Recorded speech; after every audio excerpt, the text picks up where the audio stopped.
하나님께서 하시는 우리의 삶에 하나님께서 하시는 일이 참 놀랍습니다.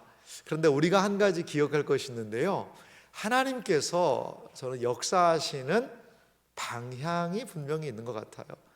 하나님께서 우리를 인도하시고 이끄시는 삶에 분명히 여러분 방향이 있습니다. 길을 잃어버려서는 안 되는 거죠. 방향성이라는 말이 있어요. 그건 뭐냐? 방향성이라는 거는 뜻이나 행동이 일정한 목표를 향해 가는 거죠. 그리스도인들에게는 분명한 방향성이 있습니다.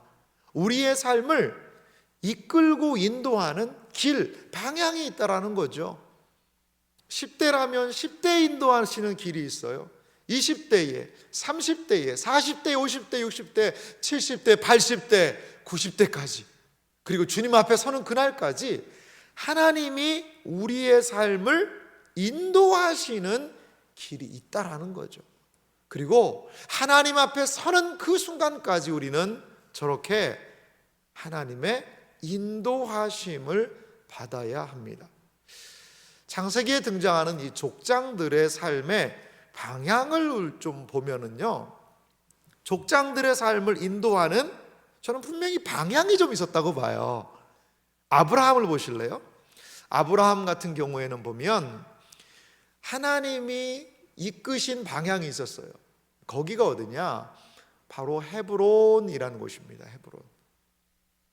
헤브론은요, 하나님께서 아브라함에게 13장에 보면 다시 한번 이 롯과 결별하고 하나님 이 롯이 가나안에 거주하기를 선언할 때 거기에서 헤브론에서 다시 한번 하나님이 복을 선언하시면서 하나님이 아브라함을 만나 주셨던 장소가 바로 헤브론입니다. 그런데요, 이 헤브론은 나중에 어떤 장소가 되느냐? 이 헤브론은 거기가 그 옆에 막벨라 밭이 있고 막벨라 이제 굴이 거기에 있거든요. 거기에 사라가 묻힙니다. 이 헤브론에. 그리고 아브라함도 어디 묻히는 줄 아세요? 사라 곁 막벨라 굴, 막벨라 밭에 있는 그 굴, 헤브론에 이 아브라함이 묻혀요.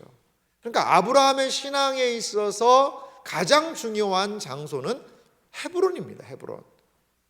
그리고요, 이삭에 있어서 가장 중요한 장소, 하나님이 이끄시고 역사를 보여주는 장소는 어디냐? 브엘세바죠. 브엘세바, 맹세의 우물. 사실 이 브엘세바라는 지명은 아버지 아브라함 때부터 있었어요. 그런데 이삭이 브엘세바에서 하나님의 함께 하심을 경험합니다. 그리고 고백합니다. 그리고 하나님이 나와 이렇게 함께 하신다라는 것을 선언한 곳이 바로 이삭에게 있어서의 브엘세바. 거기가 바로 이삭의 방향이죠. 야곱에게 있어서 하나님이 이끄시는 방향, 저는 거기는 베델입니다. 베델. 에서와 아버지 집에서 떠나서 그 죄짓고 도망가다가 만났던 곳이 바로 베델이었지 않습니까? 그런데 하나님은 야곱의 삶을요 다시 베델로 이끄세요. 베델은 야곱에게 있어서 하나님을 새롭게 만나고 하나님을 경험하는 가장 중요한 야곱의 삶의 장소라는 거죠. 이렇게 하나님께서는요, 이 족장들의 생애와 삶에 있어서 특별한 장소, 특별한 상황을 만나게 하시는 것을 볼 수 있어요. 그것으로 인도하십니다. 그리고 거기에서 하나님의 놀라운 역사를 경험하게 하시는 거죠. 자, 이 지역들이 여러분 이제 좀 궁금하시죠? 제가 지도를 한번 준비해 봤습니다. 족장들의 장소인데요, 아브라함에게 중요한 장소가 어디라고 그랬죠? 바로 가운데 빨간 동그라미인 헤브론입니다. 저 지역이에요. 이게 다 연결이 되어 있습니다. 그리고 이삭에게 중요한 장소는 바로 브엘세바, 더 좀 헤브론보다 아래에 놓여 있는 장소입니다. 이게 나중에 보면 우리가 살펴보겠습니다만 야곱이요 브엘세바에 살다가 어디로 갔느냐? 애굽으로 내려갑니다. 그러니까 아버지 이삭이 살던 그 장소에 이제 야곱도 거주하게 되는 거죠. 그리고 야곱의 장소는 어디죠? 베델입니다. 베델이에요. 그리고 그 위에 제가 표시를 해놨는데요, 베델에 더 위로 올라가면 거기 어디냐? 세겜이 있습니다.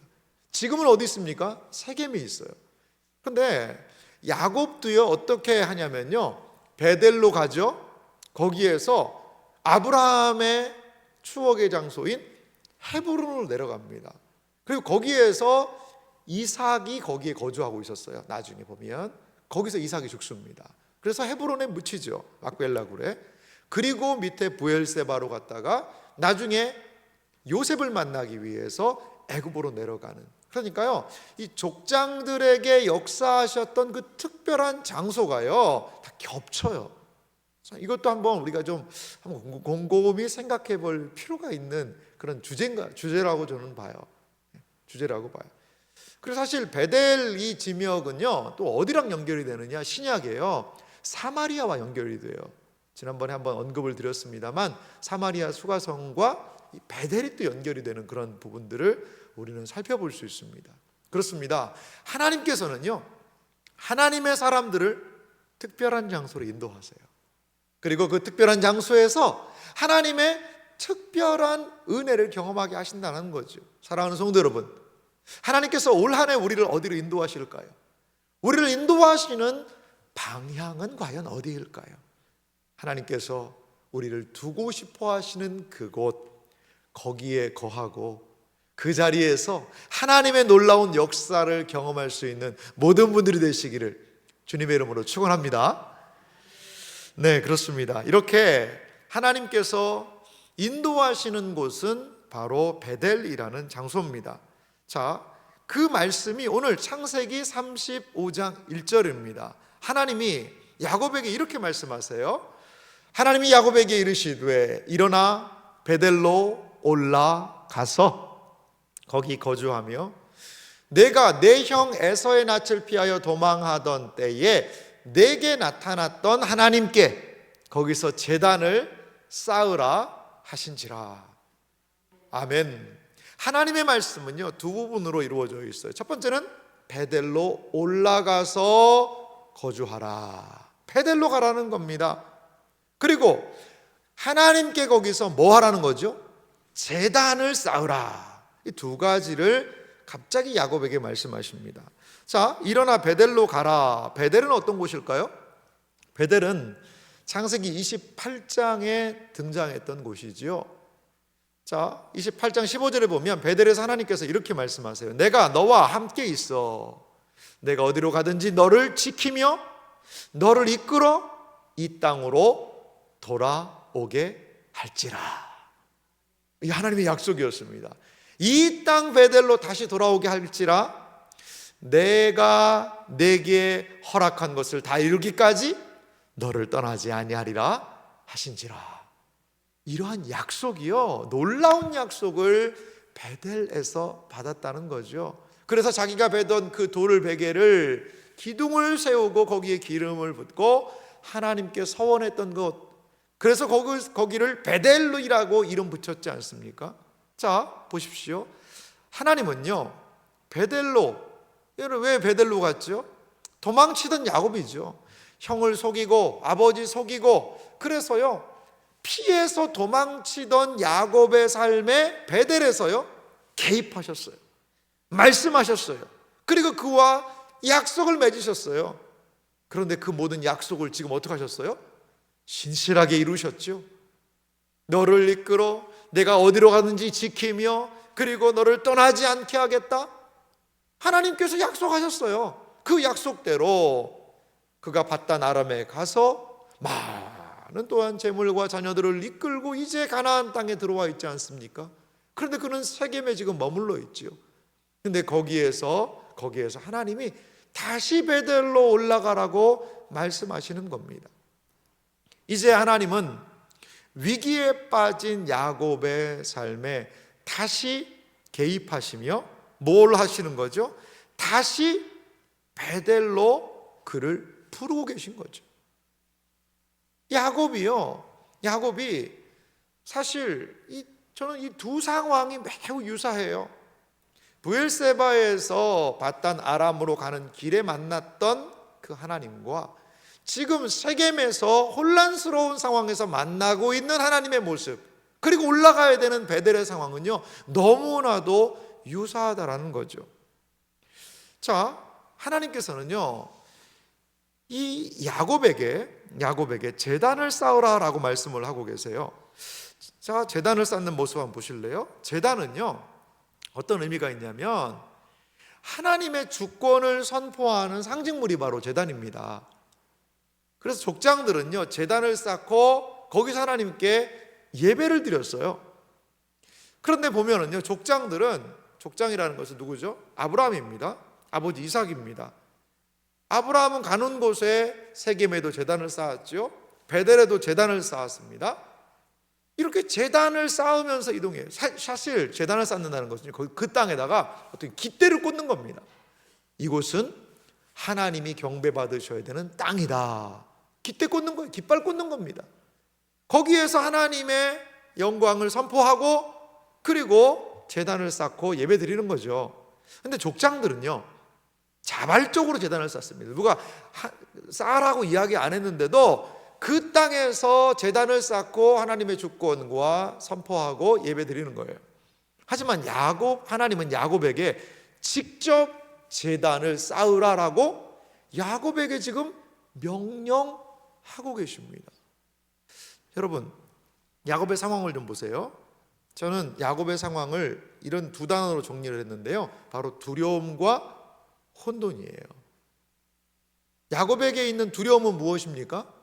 창세기 34장의 두려움이잖아요. 시므온과 레위를 중심으로 해서 세겜 사람들을 다 죽였습니다. 학살을 했죠. 그리고 그의 자녀들이 가서 그 세겜에 있는 모든 재물들을 약탈해 와버렸습니다. 이제 이 세겜과 히위 족속과 연결된 다른 가나안 족속이 그냥 가만히 있지 않다는 거죠. 나는 수가 적다는 겁니다. 지금 당장 그들이 쳐들어오면 우리는 죽을 수밖에 없는, 전혀 상대가 되지 않는 그런 상황이라는 거죠. 지금 이 아들들은 분위기 파악 못한 겁니다. 어떻게든지 주변과 잘 친하게 화친해 지내면서 살아야 되는데 이 아들들이 모든 상황을 지금 망쳐버렸다라고 야곱은 생각하고 있어요. 아내는 두려움이 있습니다. 아내는 보십시오.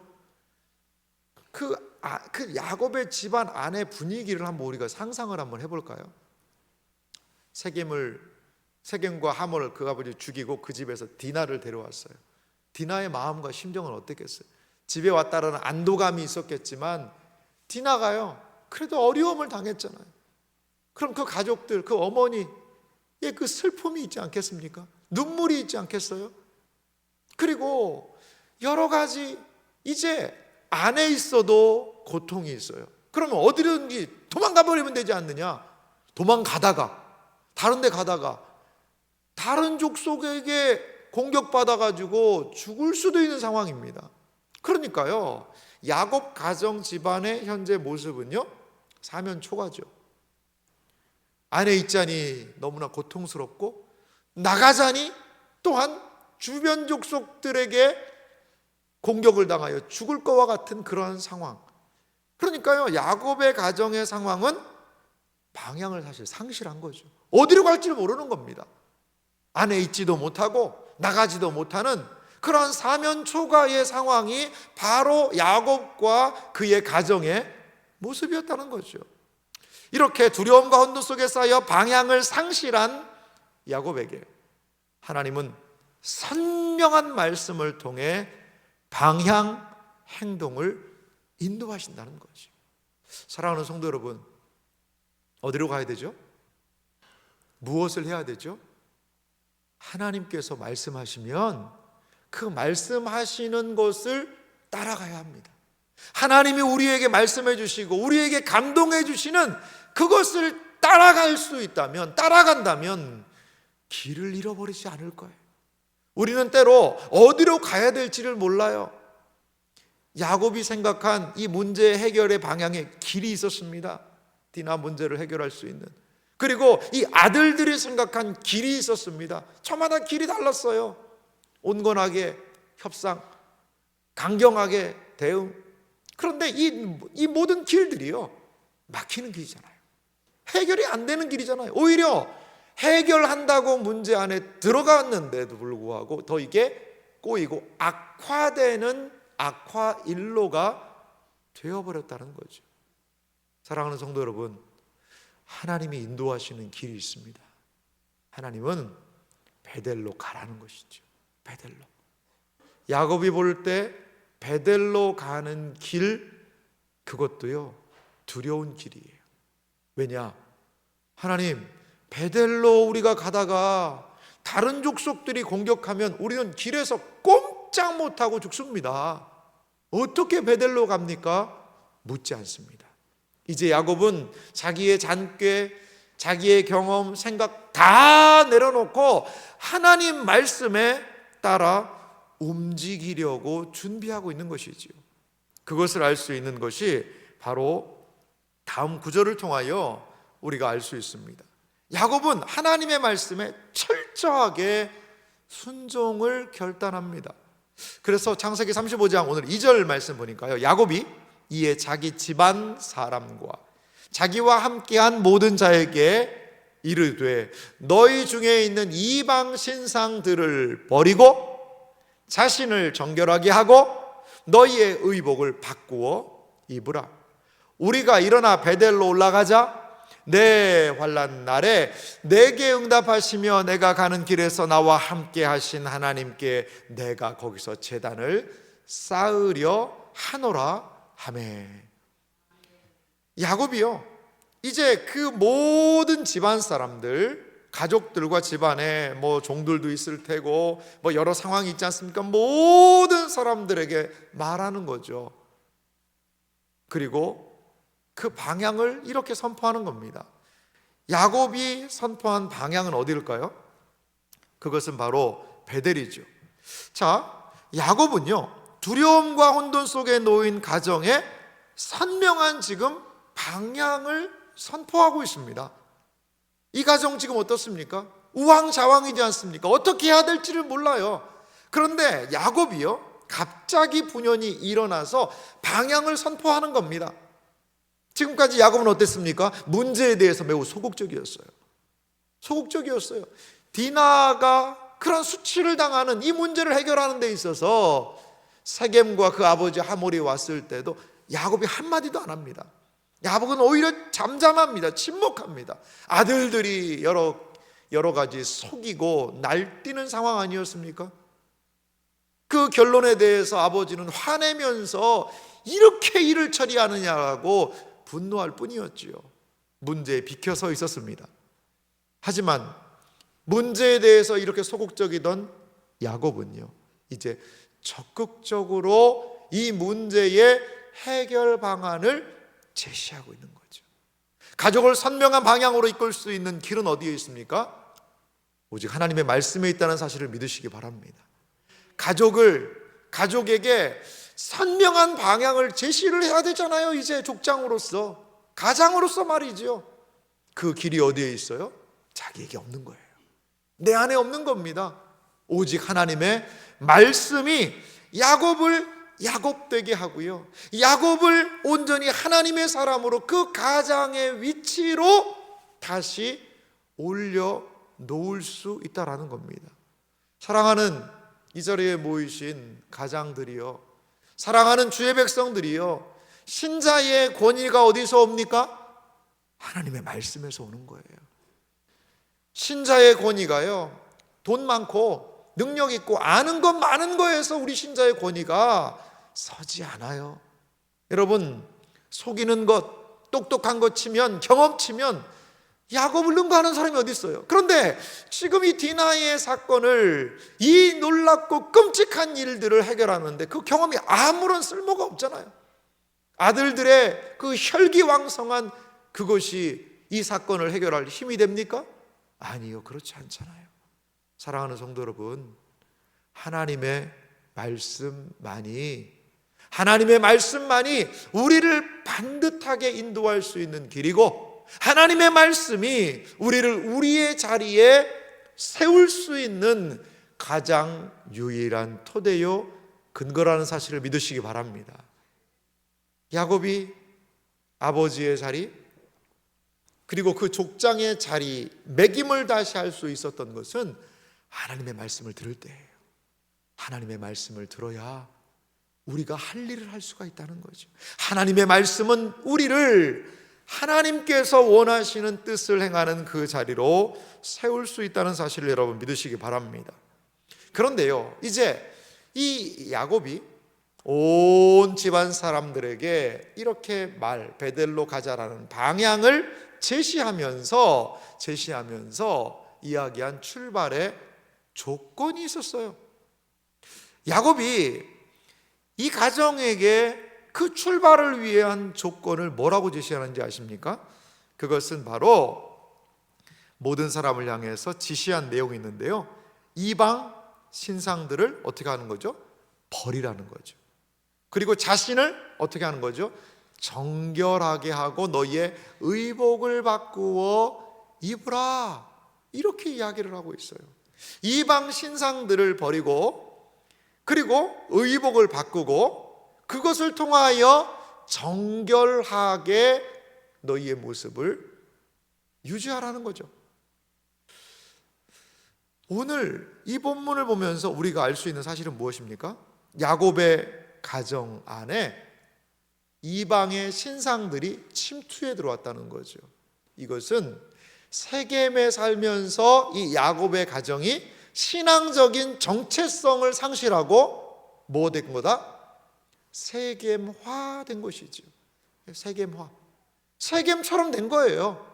하나님을 믿고 하나님을 의지하는 그 정체성, 그것을 상실하고 그 하나님을 믿는데, 하나님도 믿고, 하나님 포기한 거 아니잖아요. 하나님도 믿고 이방신도 믿는 거죠. 자, 하나님께서 이끄시는 방향이 있습니다. 베델이에요. 그 베델과 이방신, 이방신상, 이것을 가지고는 이게 둘은요, 이 결국 조화가 안 되는 겁니다. 하나님도 믿지만 바알도 믿는다.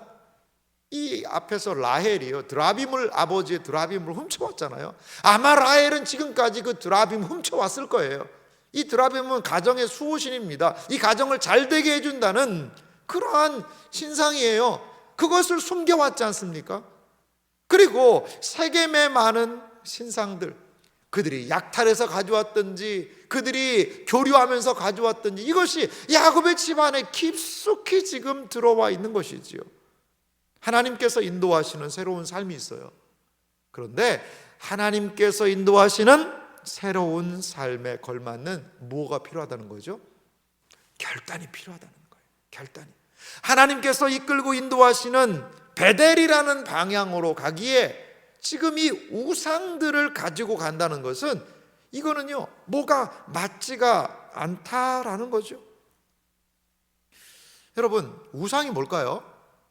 우상은 욕망을요 형상화한 게 우상입니다. 왜 우상이 안 되냐면요, 우리의 욕심의 형상물이 바로 우상이에요. 욕심을 형상화시켜서 만든 것, 그것이 우상입니다. 여러분, 왜 이스라엘 백성들이 그리고 가나안 사람들이 우상을 만드는 줄 아세요? 우상은요, 사람들이요 컨트롤할 수가 있는 거예요. 우상은 컨트롤. 그러니까 우상에게 적절하게 제사를 드리고 때에 맞게 하면 우상은요 이 사람들의 요구를 들어줘야 되는 거죠. 그래서 가나안 신들에게 드리는 제사는요, 그런 표현이 있더라고요. 뇌물의 의미가 있더라고요. 뇌물. 그러니까 이거 먹고 빨리 우리가 하는 걸 들어주라 이거예요. 들어주라는 거죠. 쉽게 말하면 우리도 그런 걸, 우리 문화도 있지 않습니까? 뭔가 이 어른들이 예전에 새참 먹고 그럴 때 뭐 믿지 않는 어른들이 하면 뭘 이렇게 막걸리 같은 걸 해가지고 뭐 밭에다가 이렇게 막 화가 붙더라고요. 이렇게 고시래? 예, 고시래. 맞아요. 고시래. 아, 이거 고시래 나왔네요. 고시래. 이게 뭐예요, 이게요? 이거 먹고 떨어지란 얘기입니다. 이거 먹고. 여기에 있는 잡신이 있는데 고시래 하면서 이거 먹고 떨어져라. 나 해코지하지 말라는 거야. 이거 먹고. 이거 너 뇌물로 받아 먹었으니까 너는 나 해코지하지 마라. 이 똑같은 개념이 가나안 문화에도 있어요. 우리가 이러한 재물 바쳐서 이렇게 해줬으니까 이 이방신 너는 우리한테 이제 좋은 거 해줘야 돼. 왜? 너 뇌물 먹었잖아. 뇌물 먹었잖아. 그러니까 여러분 여름날에 음식 같은 거 둬보세요. 밖에다가. 그럼 뭐가 달라붙어요? 파리떼들이 달라붙잖아요. 그 뭐라도 빨아먹으려고 그냥. 이방신들이 그런 느낌이 있다는 거죠. 그러니까 재물과 이거를 외물로 딱 바치면요, 이방신들이 파리떼처럼 달라들어서 그 재물을 탐했다라고 고대의 역사가 기록한 내용들이 있다는 거예요. 약간 그런 개념이 있었어요. 그러니까 이방신은 무엇입니까? 내 맘대로, 내 뜻대로 무엇인가를 조정할 수 있다는 거죠. 그런 개념이 있습니다. 단순하게 이방신을 경배하고 예배하고 섬기는 게 아니라 내 욕심을 이루기 위한 수단으로 이방신상들을 활용했던 것이지요. 이 모든 것에 대해서 야곱은 무엇을 얘기합니까? 그걸 버리라는 겁니다.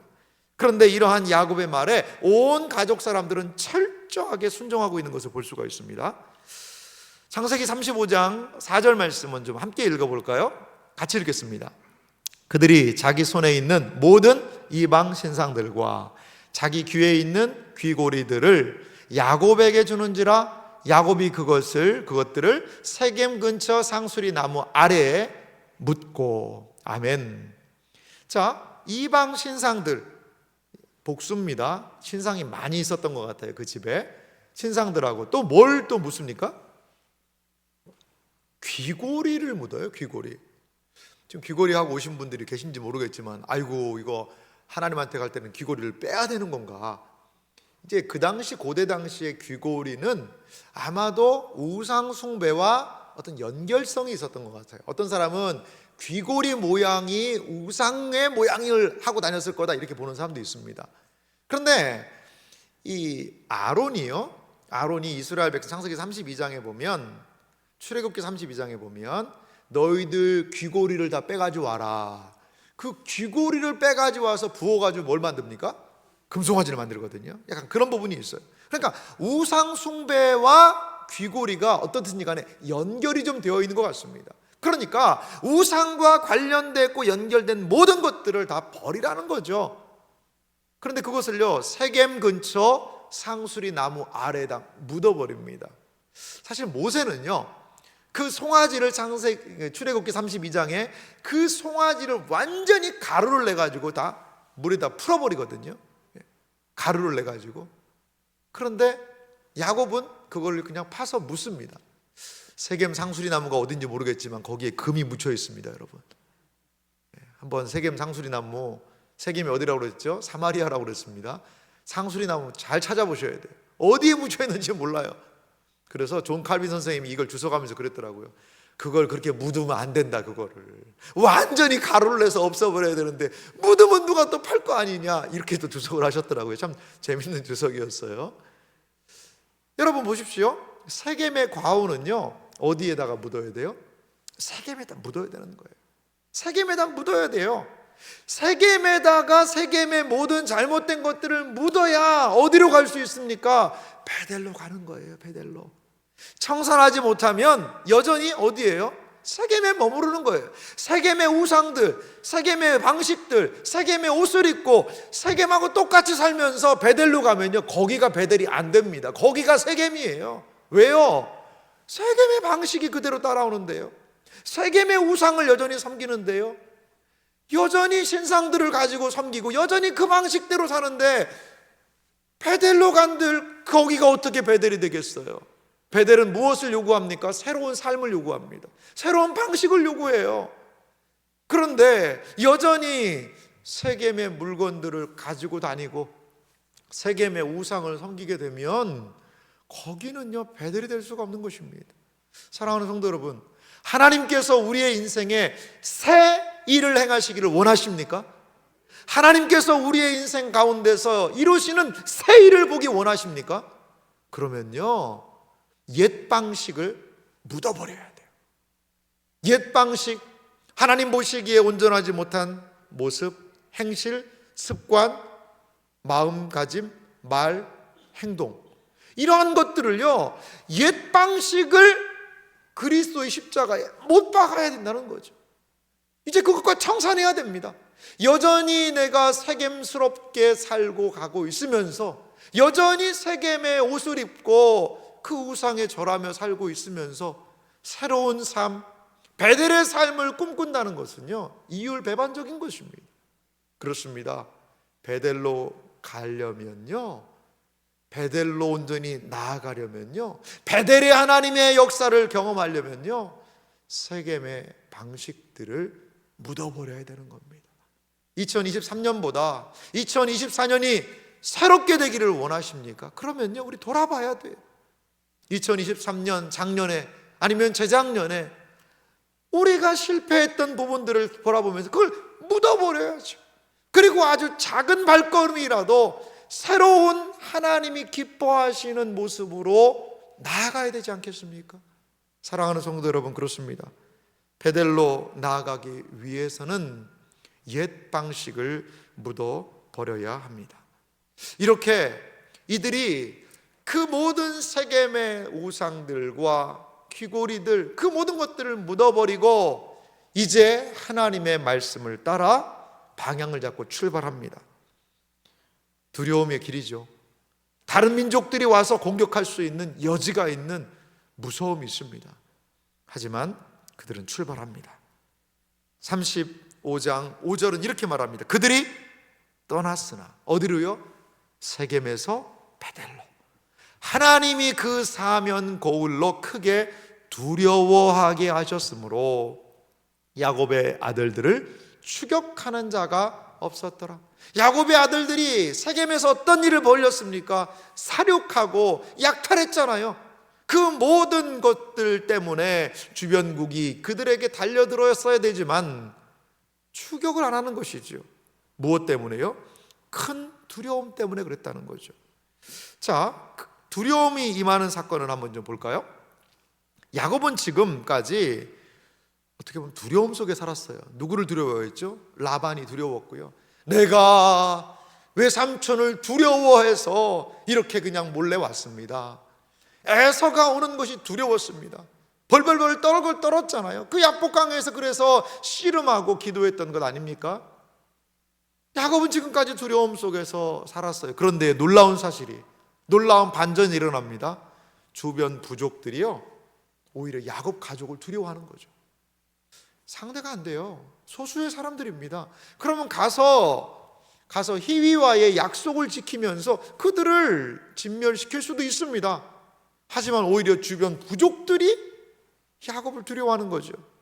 하나님은 자기 백성과 함께 하시며 오히려 놀람과 두려움이 누구에게요?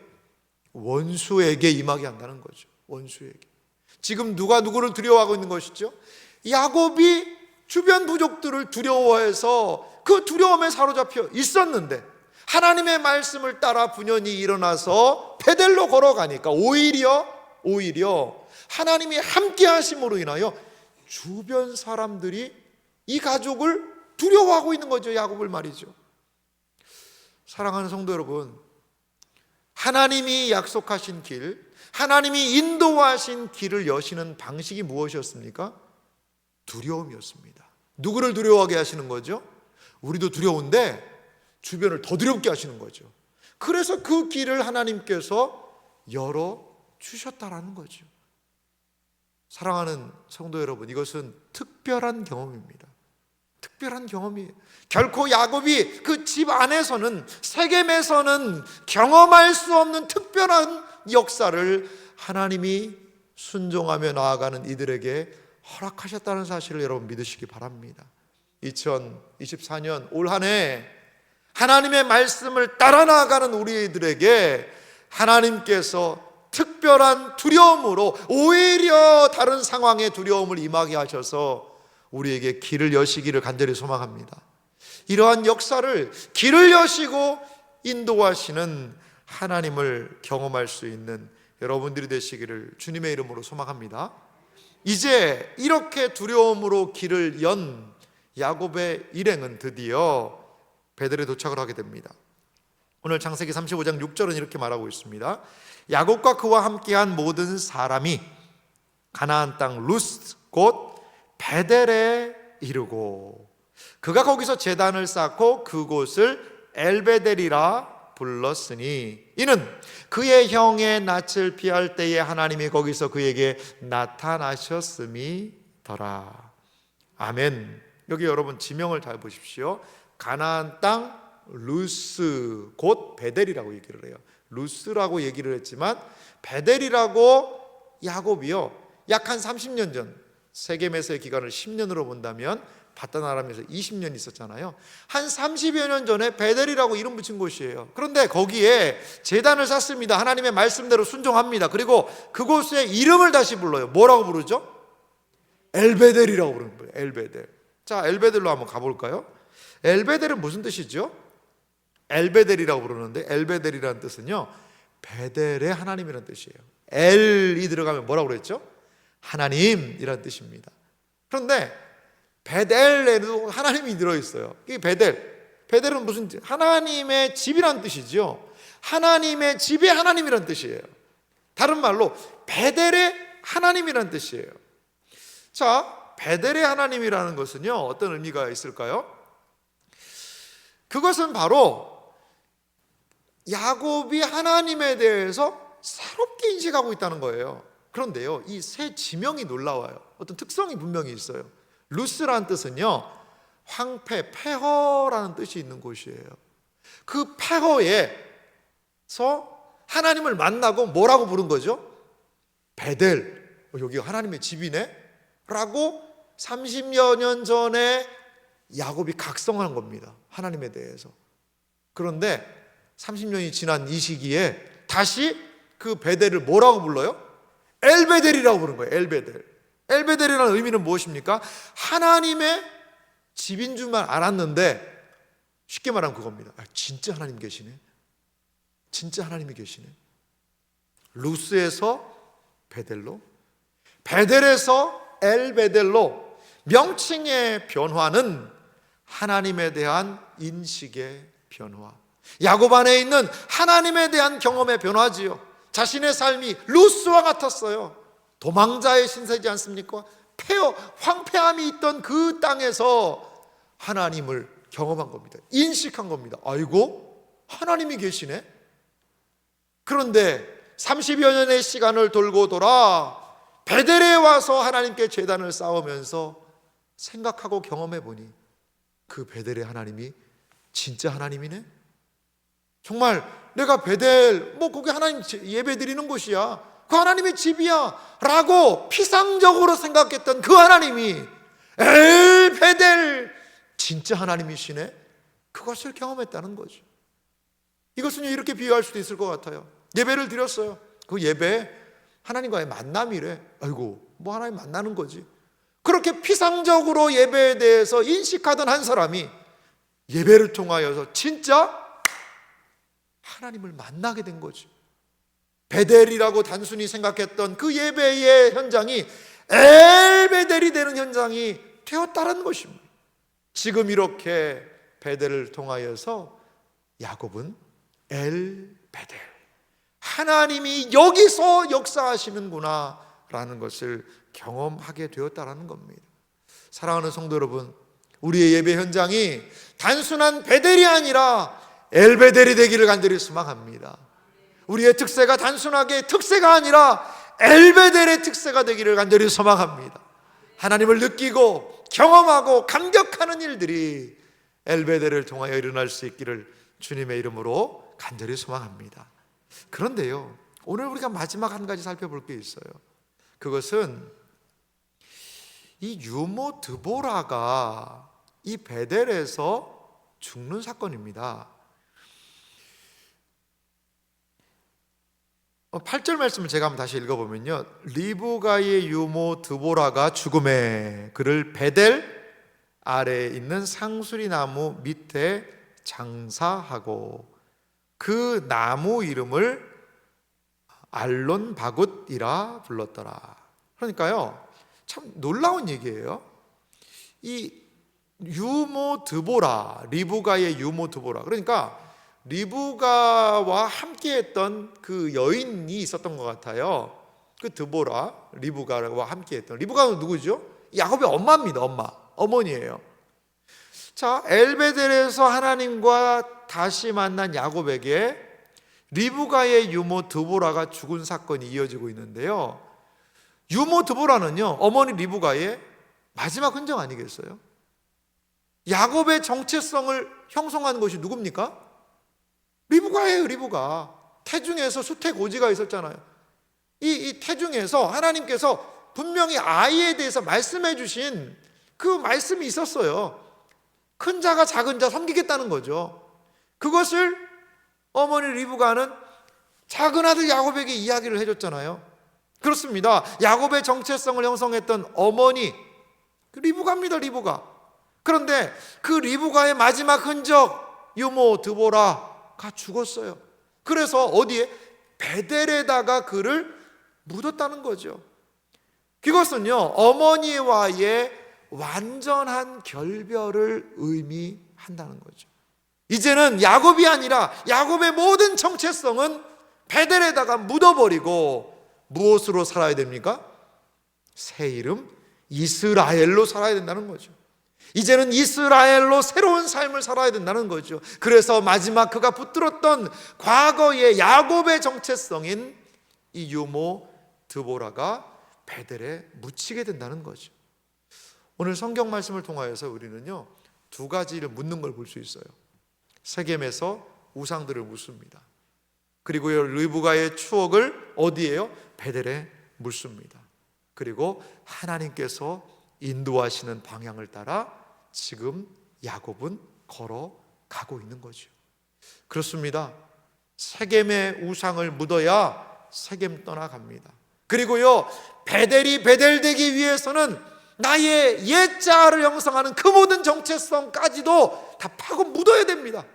그래야지만 베델다운, 그래야지만 이스라엘다운 삶이 가능하게 되더라는 것이지요. 사랑하는 성도 여러분, 특세를 통하여서 우리가 하나님 앞에서 내려놓고 묻어버려야 되는 것들이 뭘까요? 과연 하나님께서 지속적으로 이 특세에 21번의 시간이 올 때까지 지속적으로 우리의 영혼에 대해서 말씀하시는 것은 무엇입니까? 과연 무엇을 묻어버려야 합니까? 여전히 세겜에 세상이 잘 나가는 방식들을 붙들고 계십니까? 그거 내려놔야 됩니다. 그래야 베델로 가지요. 베델에서도 여전히 옛 정체성에 사로잡혀 계십니까?